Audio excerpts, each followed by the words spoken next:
Aujourd'hui, c'est l'avenir de l'Algérie qui nous intéresse, alors que plusieurs milliers de personnes manifestent depuis vendredi contre la candidature d'Abdelaziz Bouteflika à un 5e mandat présidentiel. À mes côtés pour en débattre, Benjamin Stora, historien, professeur des universités, spécialiste du Maghreb contemporain. Bonjour, bienvenue. Vous publiez La guerre d'Algérie vue par les Algériens aux éditions de Noël. Et Yasmina Kadra, bonjour. Bienvenue, vous êtes écrivain, auteur entre autres de Khalil, édition Casbah. Et Julien, merci à tous les deux d'être là pour commenter. Tiens, je vous propose les images qu'on a tous vues depuis quelques jours. Les toutes dernières images de notre possession, elles datent d'hier. Milliers d'Algériens qui bravent l'interdiction de manifester qui est développée en vigueur depuis 2001. Image tournée donc hier. Ils scandent Algérie libre et démocratique, non au 5e mandat. Alors c'est évidemment difficile de dire combien de personnes descendent dans les rues d'Alger. Il y a un chiffre donné par l'agence France Presse pour les manifestations de vendredi, une source anonyme au sein des services algériens de sécurité qui parle de 20 000 personnes sur tout le territoire et plus de 5 000 à Alger. Donc pour la manif de vendredi, je parle pas des images qu'on vient de voir. Bon, on va pas discuter des chiffres, ça me semble compliqué. Simplement votre réaction à ces images, Yasmina Kadra, est-ce que ce sont des images rares? D'abord, je reviens sur les chiffres. Ils étaient beaucoup plus importants que ça. Oui. Même si en Algérie, on a baissé le débit d'Internet pour que les Algériens ne voient pas. Oui. Mais ils ont été plus de peut-être des centaines de milliers de personnes qui sont sorties. Hein. La rue ne peut pas mentir. On a vu par exemple des grands boulevards complètement saturés par justement des manifestants. Ce sont des choses qu'on n'a pas vues depuis très longtemps et il a fallu attendre des années pour voir enfin le peuple algérien se veiller à ses responsabilités et je m'en réjouis. Voilà. Benjamin Stora, quand vous voyez ces images, elles vous font penser à des images beaucoup plus anciennes, elles vous surprennent? Ce sont effectivement des images plus anciennes. On a connu des manifestations algériennes, notamment je pense aux grandes marches des années 89, 90, 80, des grandes marches où il y avait des centaines de milliers d'Algériens. Et puis après il y a eu la décennie sanglante, donc il y a eu beaucoup moins de manifestations et beaucoup moins d'apparitions des masses au sens large du terme. C'est pour ça que là, oui, c'est un événement considérable dans l'histoire de l'Algérie contemporaine, incontestablement. Parce que je le disais en découvrant ces images, en vous montrant ces images, il n'y a pas de droit de manifester en Algérie. Oui, c'est interdit de manifester et même vous savez, même pour ceux qui se présentent aux élections, ils n'ont pas le droit de rencontrer des gens. Donc on va faire des élections sans avoir l'autorisation de faire des meetings et d'essayer d'expliquer à la marque, au peuple, l'objet de cette candidature. Donc c'est terrible. C'est jamais vu dans l'histoire de l'humanité. Et la police qui annonce 41 arrestations vendredi, là aussi, faut-il croire la police algérienne avec ces chiffres? Je n'en sais rien, de toute façon, je me félicite d'avoir vu le peuple algérien manifester pacifiquement. Il n'y a pas eu de casse, il n'y a pas eu de boutique incendiée, il n'y a pas eu d'agression. Donc certainement, la police elle fait ce qu'on lui demande de faire, mais beaucoup de policiers aussi ont sympathisé avec ce mouvement parce que c'est un mouvement qui veut faire sortir l'Algérie, toute l'Algérie, tout le peuple algérien de son marasme. Alors justement, Benjamin Stora, il y a effectivement une forme de tolérance pour l'instant, on va être évidemment prudent, il y a une forme de tolérance de la police face à ces manifestations. Comment on peut l'expliquer? Dans la mesure effectivement où il n'y a pas eu de mort, il n'y a pas eu à ma connaissance, il n'y a pas eu de tir sur les manifestants, c'était l'utilisation des camions à eau, des gaz lacrymogènes, un petit peu ce qu'on a vu en France, par exemple au moment du mouvement des Gilets jaunes. C'est une force de maintien de l'ordre qui n'agit pas de manière excessive, brutale, disproportionnée, etc. Alors est-ce que ça renvoie à des discussions internes au sommet de l'État algérien? Vraisemblablement. Vraisemblablement, il y a sûrement des discussions, des hésitations, sûrement mais je ne saurais pas vous dire, je suis pas au secret des yeux pour vous dire ce qui se passe, mais il est évident qu'il n'y a pas eu, par exemple, ce qu'on avait connu par exemple en octobre 88, où il y avait eu beaucoup de morts en octobre 88, là c'est pas le cas, c'est une très grosse différence quand même. Et on en est quand même vendredi, samedi, dimanche au 3e, 4e jour de manifestation. Donc encore une fois, pour l'instant, on a l'impression que le pouvoir regarde, c'est ça, Yasmina Kadra? Le problème n'est pas là. Le problème c'est que ce mouvement se doit d'être identifié. Donc c'est bien de voir les gens sortir, mais aucun mouvement anonyme n'a une chance d'aboutir. Il faudrait que ce mouvement aille vers je ne sais pas, un groupe d'individus, de personnes capables d'incarner les revendications de ce peuple. Et aujourd'hui, les Algériens sortent d'abord pour dire leur colère et leur ras-le-bol, parce que finalement, ils ne sont pas contre Bouteflika, ils sont contre un 5e mandat qui dénature un petit peu la personnalité algérienne elle-même, parce que c'est vraiment humiliant pour un peuple d'être dirigé par quelqu'un qui n'a même pas les moyens de boire par lui-même un verre d'eau. Donc voilà, aujourd'hui, ce que nous voulons, c'est tout simplement que ce régime comprenne qu'il faut vraiment laisser les Algériens construire leur pays, construire leurs écoles, leurs universités. Voilà, c'est ce que demande l'Algérien et il le demande pacifiquement. J'espère qu'on va rester dans la maturité jusqu'au bout. Espérons-le effectivement, Benjamin Stora. Oui, c'est aussi la marque d'une période dans laquelle nous sommes entrés, pas simplement en Algérie, mais partout dans le monde. C'est-à-dire la question des réseaux sociaux. Oui, le mouvement est parti des réseaux sociaux. Entre autres, et puis le fait qu'on a un ensemble des partis politiques qui sont pas au diapason du mouvement de la société. C'est-à-dire que c'est un mouvement largement spontané, auto-organisé, qui a véritablement pris en main sa destinée. C'est quand même un phénomène qu'on trouve un petit peu partout maintenant à l'échelle internationale. Et puis on a les partis politiques derrière qui essayent de courir, de proposer, entre guillemets, de récupérer, ce qui est logique aussi, ce qui est normal. Tous les partis politiques font ça, c'est vrai. Donc il n'y a pas que le pouvoir, disons, qui a été surpris par cette apparition spectaculaire. Il y a aussi l'ensemble des forces politiques qui hésitaient à aller aux élections. Il y a beaucoup de débats, beaucoup de discussions, faut-il y aller, faut-il pas y aller, etc. Et tout d'un coup, le peuple a tranché quelque part. C'est la société a fait éruption et tout d'un coup ces débats ont paru archaïques, anciens, dépassés. Et ça c'est quelque chose de radicalement nouveau en Algérie, bien sûr. La question c'est pourquoi il y a 5 ans, 2014, il n'y a pas eu ces manifestations. Est-ce qu'on peut l'expliquer? Le peuple algérien croyait encore que Bouteflika pouvait être un vrai président, c'était un an après son AVC? Non, je ne crois pas. Je crois que c'est un peuple qui a été traumatisé par la décennie noire, il a été complètement laminé par le terrorisme.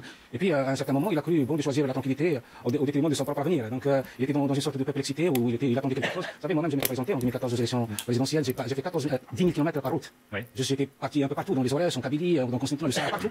Et je voyais que rien ne bougeait parce qu'à un certain moment, les Algériens ne croyaient plus en personne. Ils ne croyaient même pas au miracle. Mais aujourd'hui, ils ont compris que ne pas croire, c'est mourir. Et c'est pour ça qu'ils ont décidé de sortir dans la rue et de demander le départ de ce régime. Voir ces images, Yasmina Kadra, je vous donne la parole dans un coin instant, Benjamin Stora, mais voir ces images, est-ce que ça vous donne envie de repartir en campagne, éventuellement, en Algérie? Moi, en campagne, manifester, oui, mais moi, je ne suis pas un homme politique. Moi, j'étais allé juste pour provoquer ça, ce qu'on voit aujourd'hui. J'étais allé pour dire aux Algériens, allez-y, rien n'est perdu, on a toujours un avenir à conquérir. C'est tout. Je n'avais aucune ambition politique, je savais à qui je m'adressais, je savais contre qui je me battais. Oui. Je suis quand même quelqu'un qui a très bien disséqué ce régime à travers mes livres. Mais voilà, aujourd'hui. À travers votre expérience personnelle, vous avez été dans l'armée algérienne. Oui, j'étais un petit officier, j'étais commandant, j'étais en haute sphère, j'étais un troufion, j'étais engagé dans la lutte antiterroriste. Voilà, mais là, on voit que ce peuple, finalement, a compris que le silence, c'est un consentement, et s'il consent à ce qu'il devienne juste une nation de marionnettes, ce n'est pas digne de ses morts. Benjamin Stora, allez-y, dans répondre à votre question, parce que pourquoi il y a 4 ans? C'est une question importante parce qu'elle renvoie aussi à la place qu'Abdelaziz Bouteflika joue dans l'imaginaire algérien sur le plan historique. C'est pas si simple parce que il représente quand même une sorte de continuité historique avec la guerre d'indépendance et le pouvoir s'est largement légitimé par le recours à la séquence guerre. Et Abdelaziz Bouteflika, pendant très longtemps, est apparu à la fois comme l'homme qui ramenait la paix civile en Algérie après ce qu'on a connu dans ce pays qui est terrible, je ne viens pas, Yasmina Kadra en a parlé, et il est apparu d'autre part comme celui dans le fond qui garantissait cette sorte de continuité historique. C'est sur ces deux piliers qu'il a construit sa notoriété et même sa popularité en Algérie. Le problème, ça a été rappelé avant moi, c'est que les gens sont pas contre Abdelaziz Bouteflika, mais ils sont contre un 5e mandat après sa maladie. C'est-à-dire le fait qu'ils ne se sentent pas représentés au plan national et international. Lorsque vous avez des visites d'États étrangers, le chef d'État étranger, etc. C'est-à-dire que c'est pas tant la personne, ce qu'elle représente sur le plan historique qui est critiqué ou attaqué. attaquer. Mais c'est le fait, et je suis très frappé par ça, par les panneaux qui sont montrés par des jeunes en particulier, c'est de dire